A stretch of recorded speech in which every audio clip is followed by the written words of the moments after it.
శ్రీమాత్రే నమః. సద్గురు జ్యోతిష్యాలయం వారి యొక్క అక్టోబర్ నెల పూర్తి రాశి ఫలితాలని ద్వాదశ రాశులకి మనం ఇప్పుడు తెలుసుకోబోతున్నాం. ఈ జ్యోతిషాస్త్రం అనేది పడుతున్న వర్షానికి ఒక గొడుగు మాత్రమే, కానీ జ్యోతిష్యం జీవితం కాదు. బాగా గుర్తుపెట్టుకోండి. మీరు మిమ్మల్ని నమ్మండి, మీ కులదైవాన్ని నమ్మండి, మీ ఇష్టదైవాన్ని నమ్మండి. మీరు చేస్తున్న వృత్తి వ్యాపారానికి న్యాయంగా ఉండండి. తప్పకుండా మీ రాశి ఫలితాలు అద్భుతంగా ఉంటుంది. సకల దేవతలు మీకు అనుగ్రహిస్తారు. ఇంకా కొంతమంది లేదండి, కొంచెం మానసికంగా మేము ఒత్తిడిగా ఉన్నాము అనుకున్న వాళ్ళు మీ పరిసర ప్రాంతాల్లో ఉన్నటువంటి సద్గురువులను సంప్రదించి మీ యొక్క జ్యోతిష్యాన్ని తెలుసుకోండి. లేదా మా ద్వారా తెలుసుకోవాలనుకుంటున్నారా, దయచేసి చెప్తున్నాను, అర్ధరాత్రి కాల్ చేయడం మానేయండి. 21 వయసు లోపు ఉన్న వాళ్ళు అడగకండి. 60 వయసు ఉన్న పెద్దవాళ్ళు దయచేసి, మీరు అందరూ 60 సంవత్సరాలు పొందినవారు కాబట్టి అసలు అడగకండి. ఇల్లీగల్ అఫైర్స్ వద్దు, ఆర్థికమైనటువంటి సమస్యలు వద్దు, విద్యార్థులు అసలు చేయకండి. ఎవరు తెలుసుకోవాలి, నాకు వివాహం కావాలి, నాకు వ్యాపారం బాగుందా, ఉద్యోగం బాగుందా, నా కుటుంబం బాగుందా, ఇలాంటి ప్రశ్నలు అడగండి.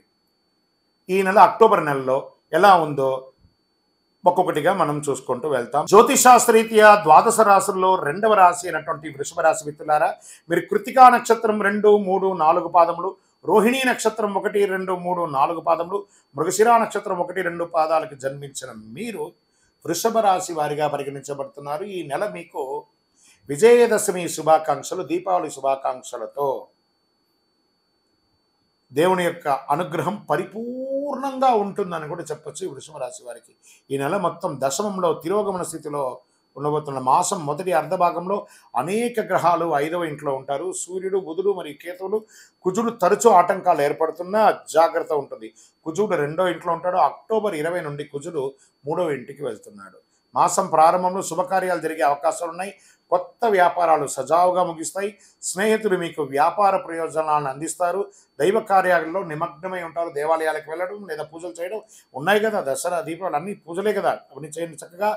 ఆరోగ్యం కాస్త జాగ్రత్త పడండి, వేరేం లేదు. భార్యాభర్తల మధ్య విభేదాలు తొలగిపోతుంది.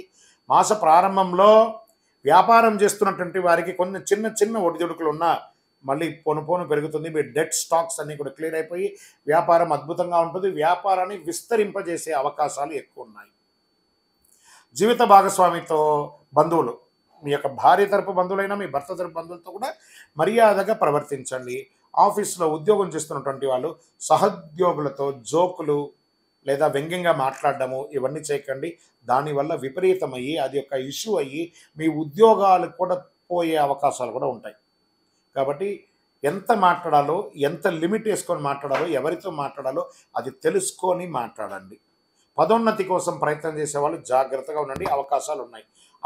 మీ యొక్క అభ్యర్థన పెడతారు కదా, అవన్నీ కూడా తిరస్కరించబడదు. అంగీకరించారా లేదా తెలియకుండా ఉంటుంది. ఒక సంశయంలో ఉంటారు. కానీ నవంబర్లో యోగం కొట్టబోతున్నారు. బ్యాంక్ ఎంప్లాయీస్ బాగా గుర్తుపెట్టండి. ఫినాన్షియల్, బ్యాంక్, ఐటీ సెక్టర్ వారికి మిశ్రమంగా ఉంటుంది. వ్యాపారం చురుగ్గా ఉంటుందని కూడా చెప్పచ్చు. ఉద్యోగంలో సహ ఉద్యోగుల దగ్గర మళ్ళీ చెప్తున్నాను, లావాదేవీలు, ఫినాన్షియల్ లావాదేవీలు కూడా పెట్టుకోకూడదు. దానివల్ల లీగల్ ఇష్యూస్ కూడా వచ్చే అవకాశాలు కూడా చాలా బాగా ఉన్నాయని కూడా చెప్తున్నారు. వ్యాపారస్తుల్లో మీకు రావాల్సినటువంటి డబ్బులు త్వరగా రావు, కానీ మీరు ఇవ్వాల్సిన వాళ్ళు కూడా ప్రెషర్ ఇస్తుంటారు, సాధిస్తారు అవన్నీ కూడా. ఉద్యోగం చేసే మహిళలకి ఆఫీస్లో చాలా మంచి అవకాశాలు కనబడుతున్నాయి. కుటుంబ జీవితంలో కాస్త ఒత్తిడిలు ఉన్నా కూడా అన్నీ కూడా సమరసంగా అయిపోతుంది. విద్యార్థులు ఈ నెల సింహాసనంలో కూర్చున్నట్టుగా ఉంటుంది. నిరాశ చెందకండి. మీ యొక్క చదివిన చదువుకి ఉత్తీర్ణత, మీరు కోరుకున్న యూనివర్సిటీ, మీరు కోరుకున్న ఉద్యోగాలు, విద్యార్థులారా గెట్ రెడీ. మీ లగేజ్ అంతా గెట్ రెడీ పెట్టేసుకోండి. మీరు ఫ్లై అయ్యే అవకాశాలు, మీరు ఇతర ప్రదేశాలకు వెళ్ళే అవకాశాలు, స్థానచలనం ఉంది. రాబోయే కాలంలో అపారమైనటువంటి ప్రయోజనాలని పొందబోతున్న వృషభ రాశి మిత్రులారా, విడిపోయిన దంపతులు మళ్ళీ కలుస్తారు. కొందరికి సంతానమయ్యే అవకాశాలు ఉన్నాయి. ఆరోగ్యం బలంగా ఉంటుంది. కొంచెం ఒక్కొక్కసారి ఏమవుతుందంటే ఇబ్బంది కలుగుతూ ఉంటుంది. ఇలా అసిడిటీ, తిమిరి, బర్నింగ్ సెన్సేషన్ మరియు కాలు వాపు ఇవన్నీ వచ్చే అవకాశం ఉంటే జాగ్రత్తగా ఉండండి. నిరుద్యోగులకి దూర ప్రాంతాల్లో ఉద్యోగాలు వచ్చే అవకాశాలు ఉన్నాయి. ఇండస్ట్రీస్, నూతన ఇండస్ట్రీ పెట్టాలనుకున్న వాళ్ళకి మాస ద్వితీయం బాగుంటుంది. షేర్ మార్కెట్ మిశ్రమంగా ఉందని చెప్పచ్చు. మీడియా రంగం వారికి రాజయోగం అని కూడా చెప్పచ్చు. రాజకీయ నాయకులకి మిశ్రమంగా ఉంది. ప్రత్యేకించి వృషభ రాశి వారు యోగా, మెడిటేషన్ లాంటిది ఎక్కువ చేయాల్సి ఉంటుంది. ఈ అదృష్టపరమైనటువంటి రోజులు ఈ యొక్క ఈ నెలలో అక్టోబర్లో 1వ తారీఖున, 5వ తారీఖున, 7, 13, 16 చంద్రాష్టమం అక్టోబర్ 9 నుండి ఉదయం 11వ తారీఖు 10, 11వ తారీఖున సాయంత్రం వరకు చంద్రాష్టమం ఉంటుంది. చాలా జాగ్రత్తగా ఉండండి. Lucky number 2, colour red or pink. పరిహారం బుధవారం నాడు వెంకటేశ్వర స్వామి వారి దర్శనం చేసుకోండి. ఎలాగూ దసరా వస్తుంది కదా, శ్రీమన్నారాయణుడికి కూడా బ్రహ్మోత్సవాలు జరగబోతున్నది కదా, బ్రహ్మాండ నాయకుడికి బ్రహ్మోత్సవం కదా. మీ అక్కడికి వెళ్ళలేకపోయినా పరిసర ప్రాంతాల్లో ఉన్నటువంటి వెంకటేశ్వర స్వామి కలౌ వెంకటనాదాయ అన్నారు. ఆ వెంకటేశ్వర స్వామిని పోయి దర్శనం చేసుకోండి. తులసికి నీళ్లు పోయండి. ప్రదోషం రోజు నందికి నైవేద్యం పెట్టండి. అతి శక్తివంతమైనటువంటి కరుంగాళి మాలను ధరించండి. మీ వయస్సు సంఖ్య ప్రకారం దీపం వెలిగించండి. మీ కులదేవత ప్రార్థన చేసుకోండి. మీ యొక్క వ్యక్తిగత జాతకం తెలుసుకోవాలనుకుంటే ఈ కింద ఉన్న నంబర్కి మీ పేరు, date of birth, time of birth, place of birth WhatsApp చేయండి. మా అడ్మిన్ మీకు రిప్లై ఇస్తారు. క్షేమంగా ఉండండి. ఈరోజు మనం తెలుసుకోబోయే సబ్జెక్ట్ ఏమంటే, ఈ శ్రీకృష్ణ భగవాను ఉంటాడు కదా, ఆ శ్రీకృష్ణ భగవాను యొక్క పిల్లలు ఉన్నారు. వాళ్ళ గురించి చాలామందికి తెలియదు. శ్రీకృష్ణుడికి కొడుకు, కూతురు వీరందరూ ఉన్నారా? అవును, ఉన్నారు. దాన్నే మనం ఇప్పుడు తెలుసుకోబోతున్నాం. హిందువులు ఎక్కువగా ఆరాధించే దేవుడు శ్రీకృష్ణుడు ప్రధాన పాత్ర పోషించిన వాడు. దశావతారాల్లో ఒకరుగా ఉంటున్నారు. చిన్ని కృష్ణుడు, ఆయన ఆలైల కృష్ణుడు అంటారు, లడ్డు గోపాల్ అంటారు. భారతదేశంలో మాత్రమే కాకుండా ప్రపంచవ్యాప్తంగా పూజలు అందుకుంటారు. ఆయన జీవితం చాలా ఆసక్తికరంగా ఉంటుంది. కన్నయ్య చిన్నప్పుడు ఎంతో చలాకీగా ఉండేవాడు. పెద్దయ్యాక మహాభారతంలో ముఖ్యమైనటువంటి పాత్ర పోషించింది ఎవరంటే అది శ్రీకృష్ణ భగవానుడే. అర్జునుడికి గీతోపదేశం చేశాడు. శ్రీకృష్ణుడు చాలా పెద్ద కుటుంబం ఉందండి. భగవద్గీత అనే ఒక మహత్తరమైనటువంటి సబ్జెక్ట్ని మనకు అందించినటువంటి ఒక మహానుభావుడు. ఈ కుటుంబం ఎంత పెద్దది అంటే, జగమంత కుటుంబం నాది అంటారు చూసారా, అలాంటి జగమంత కుటుంబం ఆయనది. కానీ ఆయనకంటూ ఒక వ్యక్తిగతమైనటువంటి ఒక కుటుంబం కూడా ఉంది.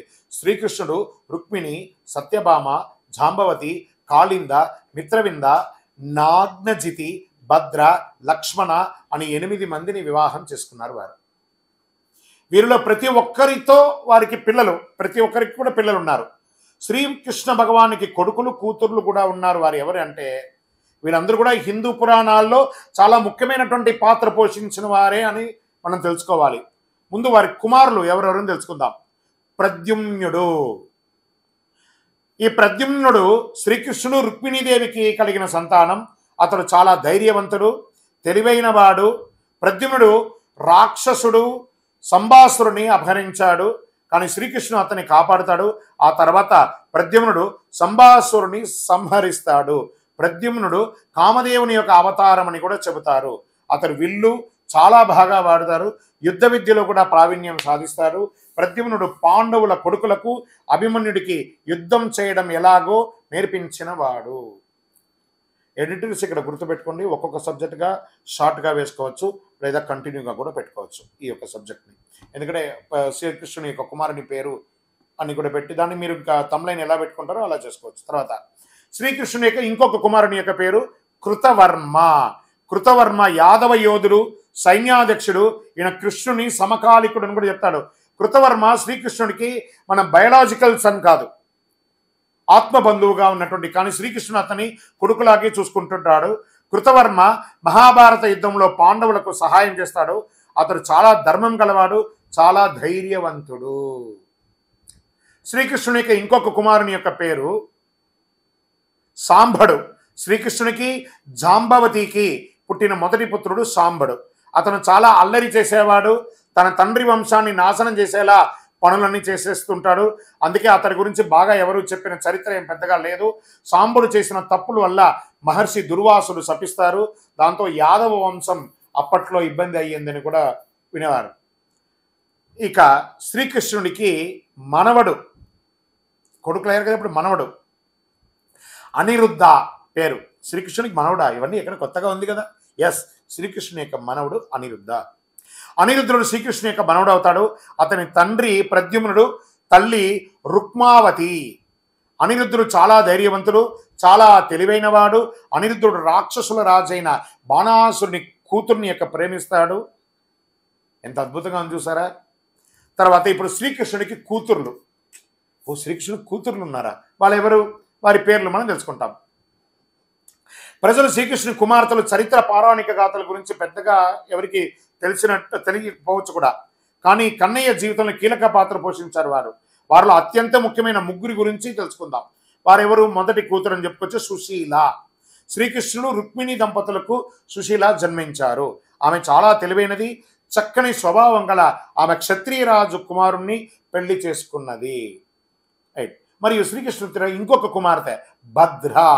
కన్నయ్య జాంబవతికి భద్ర అనే కుమార్తె పుట్టింది. శ్రీకృష్ణుడికి జాంబవతికి భద్ర అనే యొక్క కుమార్తె పుట్టింది. అలా ఆమె తెలివైనది, పాండవులకు శత్రువైన దుర్యోధుని వివాహం చేసుకున్నది.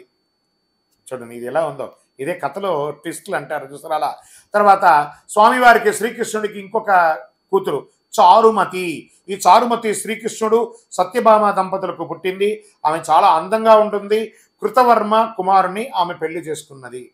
ఇవన్నీ కూడాను శ్రీకృష్ణు యొక్క జన్మ వృత్తాంతంగా తెలియడం జరుగుతుంది. ఇది అందరూ కూడా దాచిపెట్టుకోండి, వింటూ ఉండండి. మీ పిల్లలకి నెక్స్ట్ జనరేషన్కి ఇవన్నీ తెలియజేయండి. మీరు అందరూ కూడా క్షేమంగా ఉండాలని అఖిలాండ కోటి బ్రహ్మాండ నాయకుడు శ్రీ ధర్మశాస్త్ర అయ్యప్ప స్వామి వారి యొక్క 18 అవతారాల దేవాలయం జీవకొండ తిరుపతిలో మీకోసం ప్రార్థన చేస్తుంటాం. మీరు కూడా ఒక్కసారి తిరుపతి దర్శనానికి రండి. విజయోస్తు.